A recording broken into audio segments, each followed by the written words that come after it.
Hey, you there, listen up.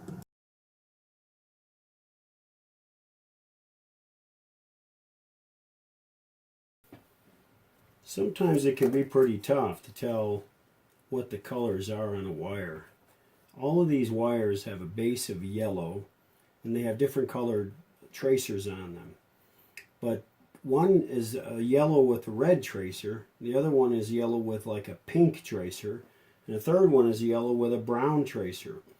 By the time they get done fading, it's pretty damn tough to tell which one is which. So one way I like to do it to determine, I mean, it's pretty straightforward, right? You just put a gator wire to your multimeter, you know, one end of your one side of your multimeter to one end of the wire, and then you go over to where you think the other end is, and you just touch them until you find one that gives you continuity. To do that, to make it fast, mine gives a beep if I want it to when I hit continuity. See? Oh, let me see here what I do. There we go. Oh, it helps if I touch the right one, eh? Blind and deaf too. There we go. Now I hear it. Okay, so I think that's yellow with gold. Now that's going to be the number 3 wire. I labeled these 1, 2, 3, 4 because I'm going to do everything I can to keep myself from screwing up. So let me see which one it is. Not that one. Not that one. There we go.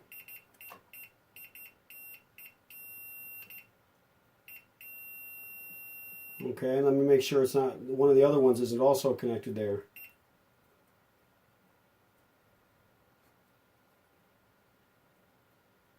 Nope.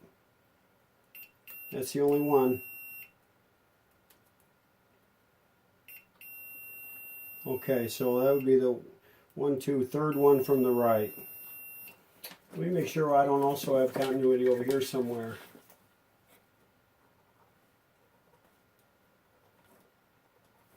It looks like I do not. That's a good thing.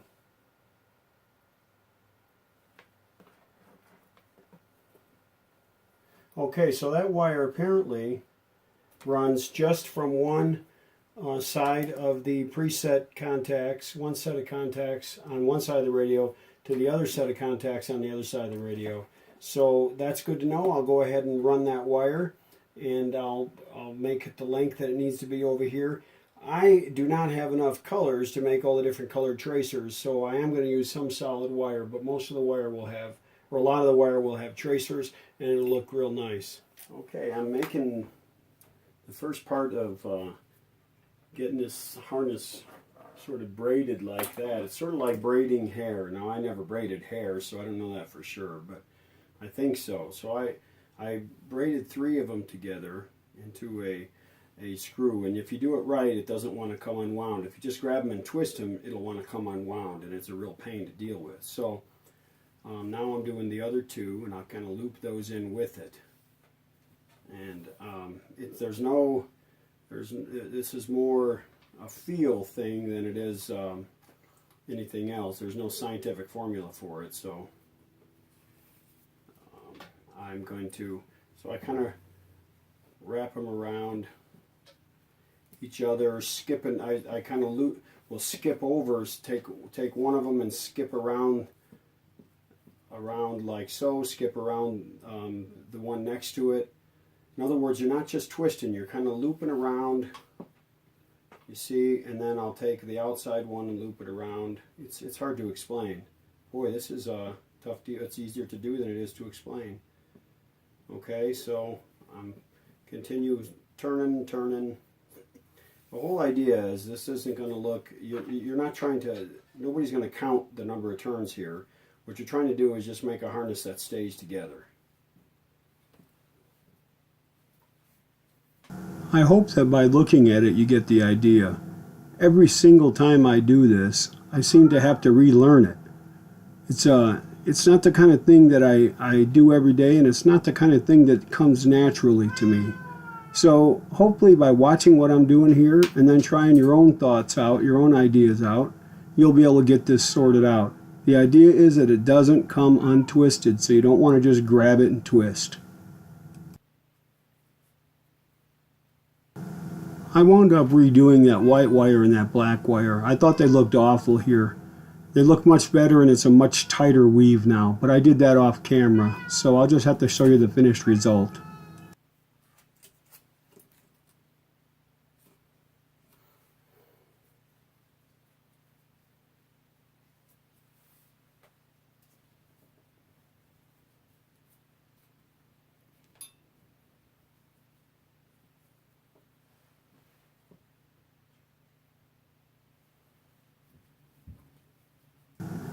If you can ignore how awful the white and the black wires look, you kind of get the idea. The rest of this looks pretty good, and after I redid it, it looks a whole lot better, but you see what I'm trying to do here.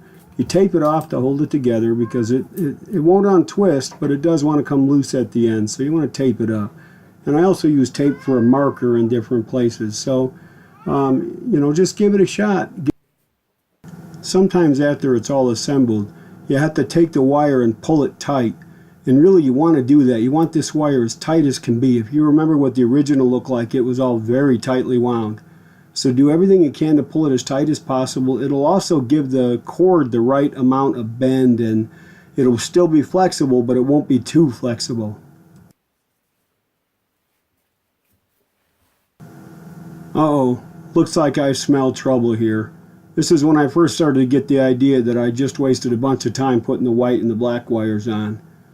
Oh well, you win some, you lose some.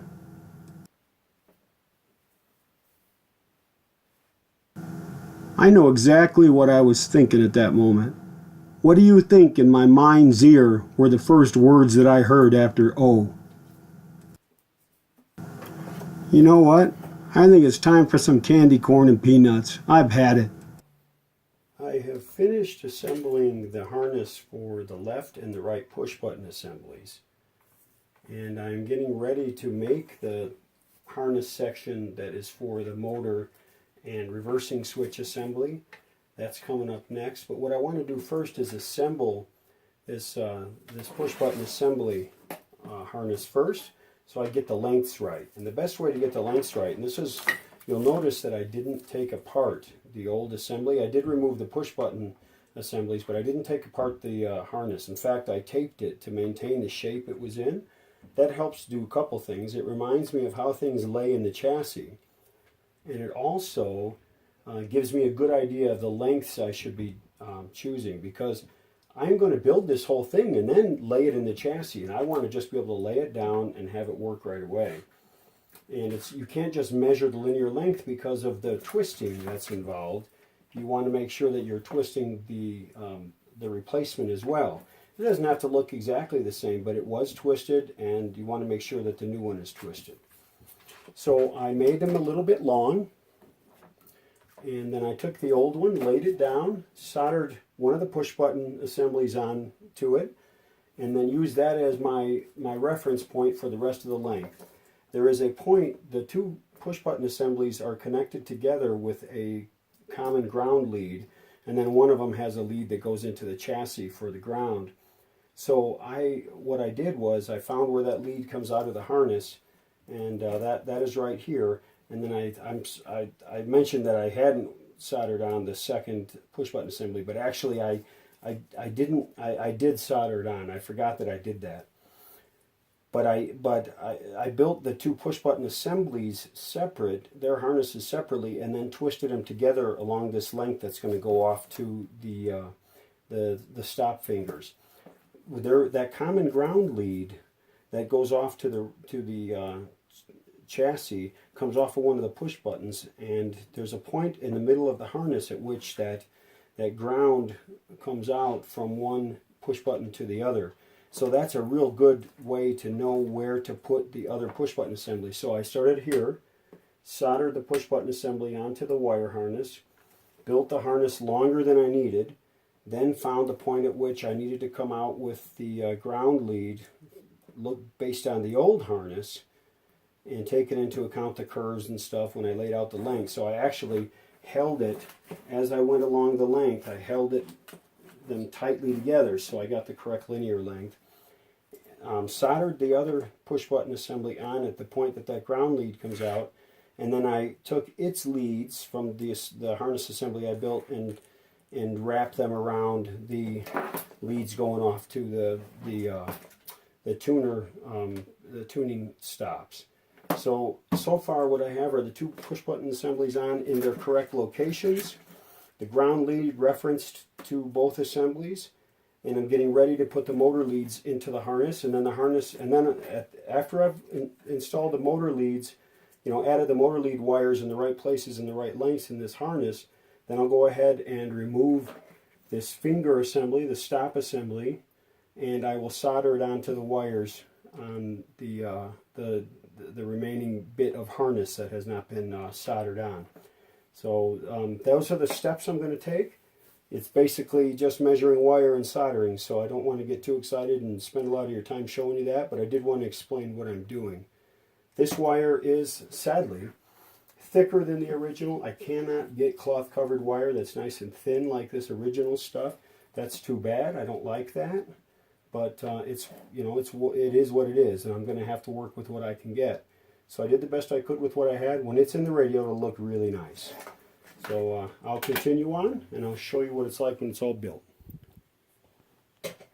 I have finished constructing the harness for the push buttons and the tuning preset stop fingers. So this is ready to mount in the chassis, and I have also finished the harness that is that links the motor and the reversing switch together. These will run along the same path, but I want to make sure I get the lengths exactly right, so I'm going to tie them together once it's installed. But for right now, I'll install them separately, get them all fitted up and everything, and then I'll do my little tying thing. So that's ready. It didn't take as long as I thought it would take, but I still spent quite a bit of time on it. I've basically been on these things all afternoon. So I will get back to work on other parts of the chassis. Buster has asked if we could finally keep it down now. He's been trying to get some rest all dang afternoon, and we keep waking him up with our silly video making. So I guess we'll end it now, and we'll be working on the tuner and finishing up on the chassis soon. We're getting around close to the end of the line on this project, and I'm glad because it's due in a couple weeks. All right, this is Michael from your Western Outpost in Salt Lake City. That's all for now.